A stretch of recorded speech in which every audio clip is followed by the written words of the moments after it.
காலையில பார்த்தா அவ்வளோக்கா எதுவுமே இருக்காது. ஆனா நைட்டு ஒரு 10 மணி ஆகாமிக்க இந்த அட்டாக் இதெல்லாம் எங்களால நேர்ல பார்க்க முடியும். இந்த மிசைலு, செல்ஃப் டிஃபென்ஸ் மிசைல்லாம் போடுறது அதெல்லாம் பார்க்க முடியும்.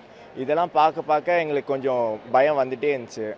ஆ வீட்டுக்கு இந்த மாரி கொஞ்சம் கொஞ்சம் நியூஸ் தான் நாங்க சொல்லிட்டு இருந்தோம். ஏன்னா அவங்களையும் பயமுறுத்த வேணாம் அப்படின்ட்டு.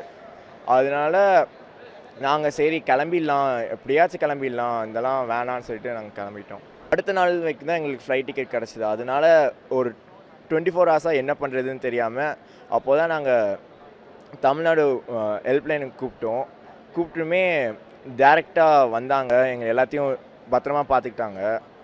எங்கள இங்கேருந்து அவங்க ஹவுஸ் கூட்டிட்டு போனமே எங்களுக்கு ஒரு சேஃபான ஃபீல் வர ஆரம்பிச்சிருச்சு. அதுக்கப்புறம் அவங்க எங்களுக்கு ஃபுட்டு, ஸ்லீப்பிங்க்கு எல்லாமே ஃப்ரீயாவே குடுத்தாங்க. அதுக்கப்புறம் நாங்க எல்லாம் ஜாலியா ரெஸ்ட் எடுத்துட்டு, அவங்க கூடயெல்லாம் பேசிக்க எங்களுக்கு அந்த சரி இதெல்லாம்